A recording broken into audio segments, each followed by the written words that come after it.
Ассаламу алейкум, Дядя Галчин. Добрый день. Сегодня 14 мая 2019 года.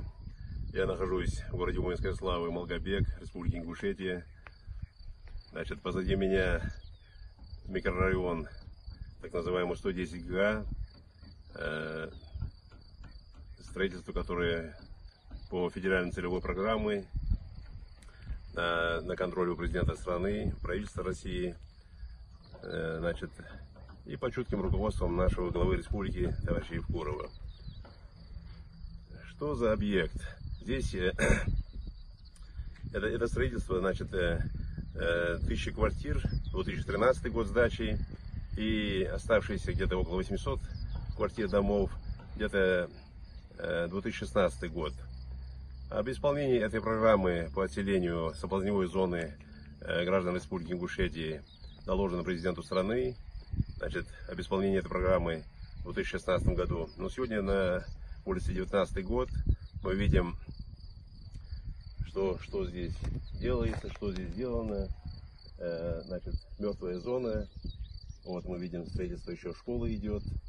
Значит, никакого отселения и переселения здесь нет. Где-то на той части, говорят, какая-то часть уже переселена.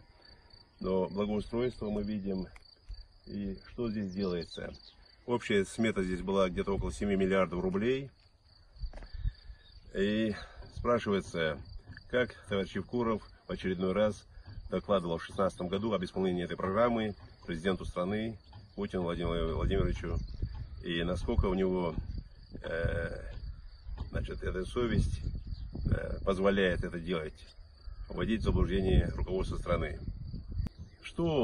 Какая коррупционная составляющая, как здесь проводится? Вот по моим данным, 280 миллионов с этого объекта, 280 миллионов сразу переведены где-то якобы на дворец спорта, город Назрань, 160 миллионов переведены на перинатальный центр в городе Назрань, и все, эти деньги уже не возвращаются. Это помимо того, что сколько у них в этих домах, в этом микрорайоне квартир, сколько у них всего здесь прихвачено. Даже у племянника Евкурова, двоюродного брата или племянника Абузита Евкурова, 3 торговых центра. Вот за счет этих денег, выделенных на строительство нуждающихся, за счет этих денег построены 3 торговых центра в этом микрорайоне. Мощных, двухэтажных, больших торговых центров. А таких, значит, коррупционных составляющих очень много. Поэтому Абузит Евкуров, вот буквально вот мы видим РБУ, построил где-то, выделено ему 5 гектаров земли почти на это растворно-бетонный узел. Отсюда он поставляет все сюда, значит, он уже зарабатывает. Всегда у большого объекта, у большого подряда, значит, рядом появляется Абузит, или же его брат Евкурова Ахмед, и РБУ, это ихнее, значит, детище всегда у больших объемов подрядов.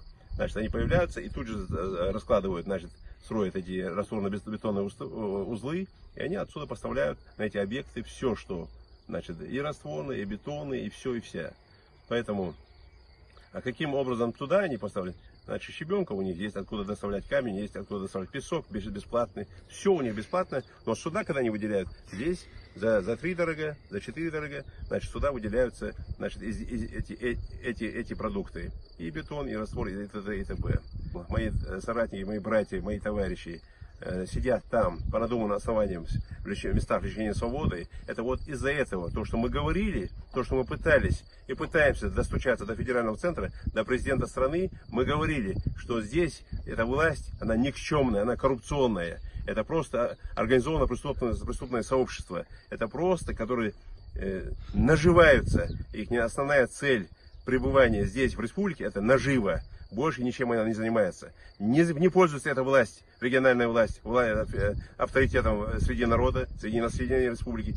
Каждый ингуш знает, чем занимается эта власть, чем она пропитана, чем их внутренний мир построен, чем они внешне выдают себя. Поэтому мы просили бы еще раз федеральный центр направить сюда компетентную, серьезную комиссию правоохранительных органов. Мы проведем их за руку, проведем по всем объектам и покажем. Вот посмотрите благоустройство этого городка, который уже доложено в 2016 году уже построено. Вы посмотрите на этот мертвый городок. Это мертвый городок, это не живой городок. Здесь нет ничего живого, господин Евкуров. И ваш племянник оригинал. И ему подобные державы, значит, сити строить, как вас. И сегодня я тоже одним из гонимых. Меня тоже, значит, объявили федеральный розыск. Вот из-за эти дела. Значит, это просто надумано, это просто натянуто, сфабриковано. Это чисто политические преследования, чтобы заткнуть нас, чтобы заткнулись мы, и мои соратники, мои друзья, мои братья. Вот когда мы указывали вот на такие преступления господина Евкурова, нас пытаются заткнуть, значит, чтобы мы молчали. Но мы молчать не будем. Мы хотим качественного строительства, мы хотим, чтобы наше население, оно достойно другого, более лучшего, чем вот такое безобразие. О качестве можно было зайти и посмотреть. Будем смотреть, будем видеть, когда это все мы приведем в порядок.